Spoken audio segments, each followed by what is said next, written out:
तो जब पूरा सिस्टम जैसे जिस तरीके से जिस हिसाब से पूरी एक चिड़िया किस हिसाब से उड़ती है उसको जब पूरा टॉपिक क्लियर कर दिया तो क्लास में बच्चों से ही पूछा गया टीचर के द्वारा कि बच्चों क्या ये टॉपिक आपको पूरी तरह से समझ में आ गया। तो सभी बच्चों ने अपना अपना हाथ उठाया और बताया कि जी सर क्लियर है।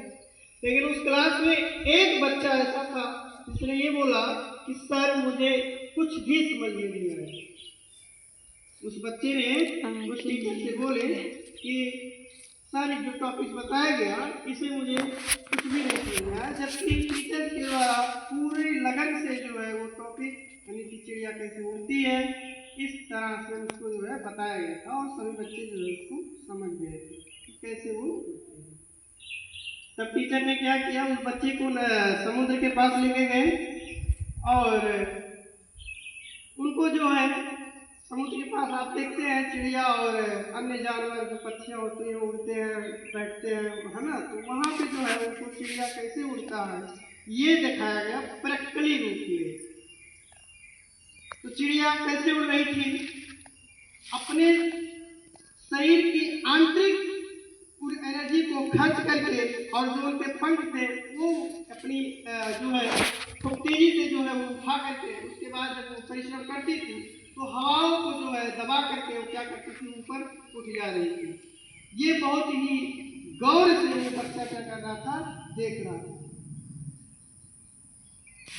और उस बच्चे के जहन में, उस बच्चे के थिंकिंग और मानसिकता में ये तय हो गया, मतलब ये आ गया दिमाग में कि अगर एक जानवर, एक छोटी सी पक्षी उड़ सकती है तो हम सब भी उड़ सकते हैं। एक मनुष्य भी उड़ सकता है अगर अपना दिमाग और अपना जो है मानसिकता प्रयोग कर ले तो उस बच्चे के जहन में वहां से उसके दिमाग में ये बैठ गया कि अगर मनुष्य खुद से नहीं उड़ पा रहा है तो मैं फ्यूचर में कुछ ऐसा जरूर करूंगा कि मनुष्य आसमान को जरूर छू ले।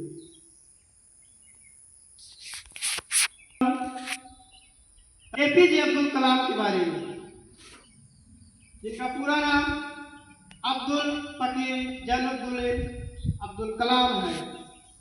इनका जन्म तमिलनाडु के रामेश्वर में सन 15 अक्टूबर 1931 में इनका जन्म हुआ था। इनके परिवार काफी गरीबी से जूझ रहे थे।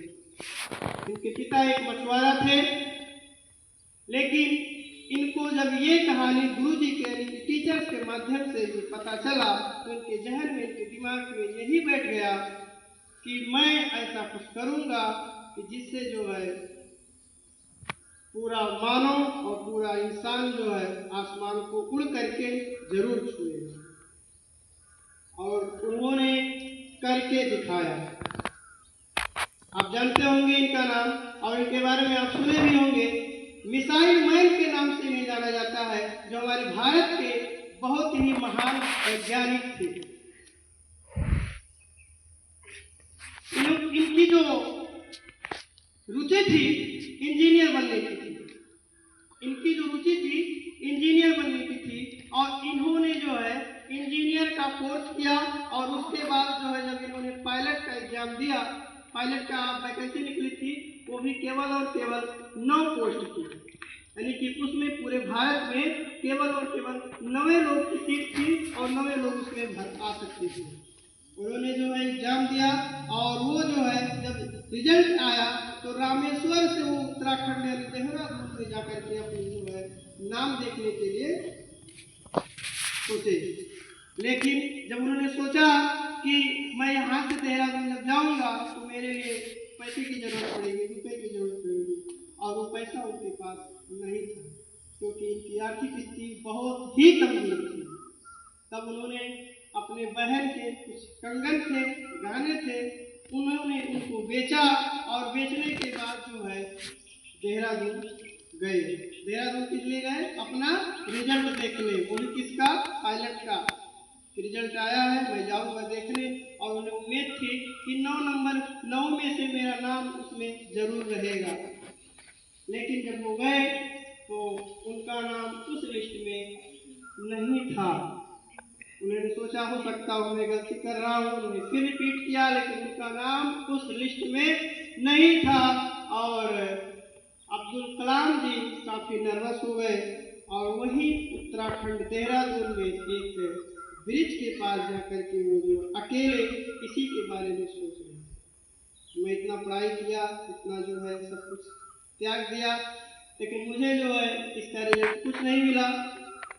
इन्होंने इनके जहन में यह आ गया कि मैं अगर इस लायक नहीं हूँ तो मैं किसी भी लायक नहीं हूँ। इन्होंने सोच लिया कि अब मेरा इस जीवन में कोई कार्य नहीं है, और उसी बीज के माध्यम से उन्होंने अपने द्वारा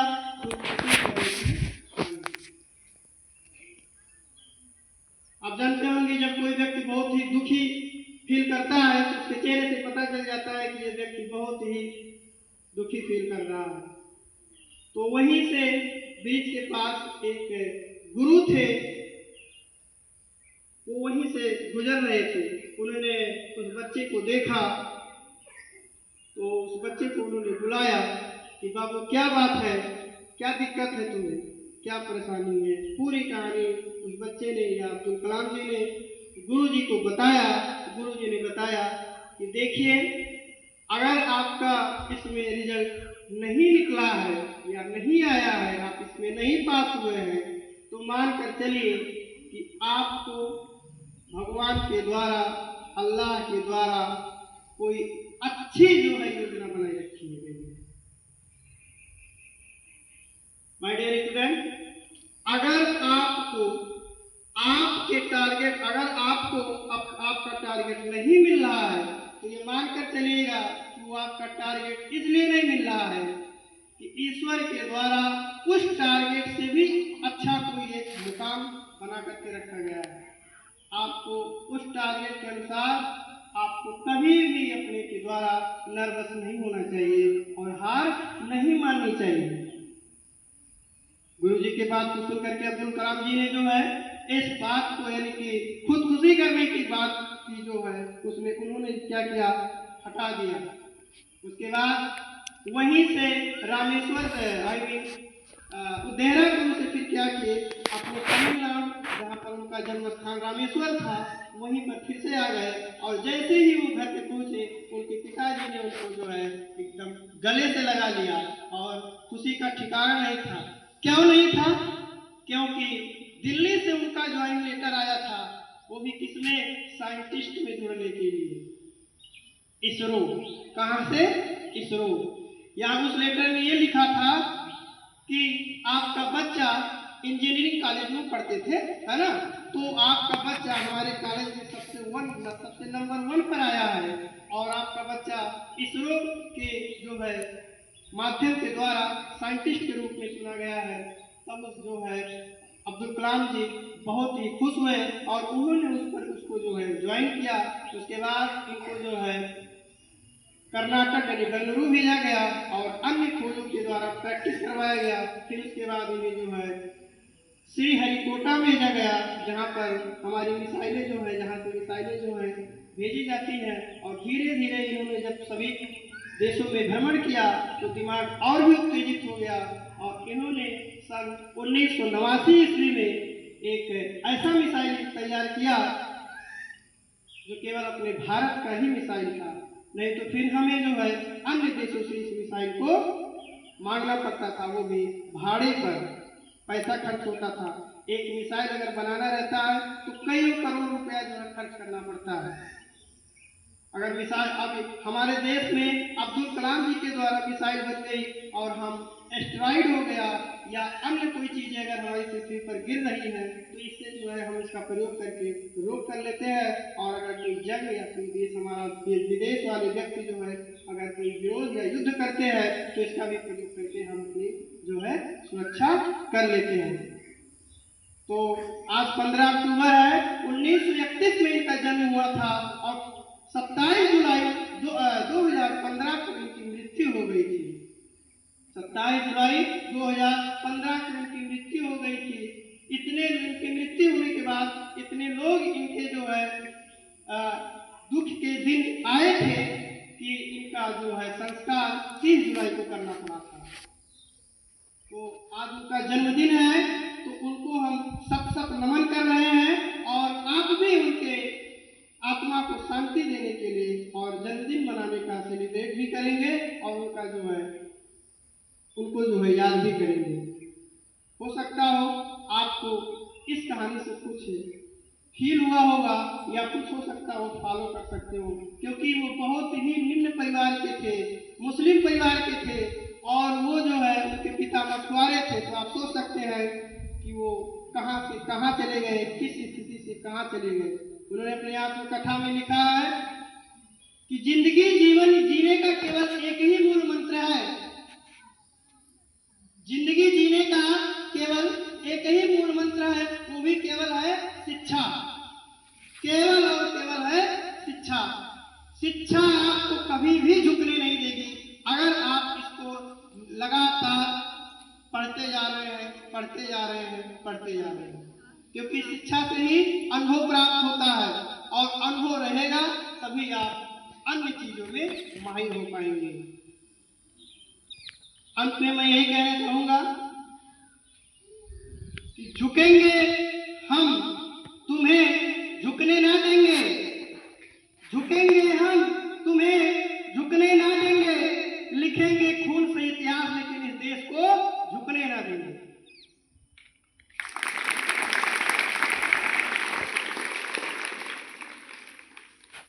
तो माय डियर स्टूडेंट, हो सकता हो आपको इस कहानी से कुछ अच्छी शिक्षा मिली होगी और आप अपने समाज को भी ये शिक्षा बताएंगे और फॉलो भी करेंगे। धन्यवाद।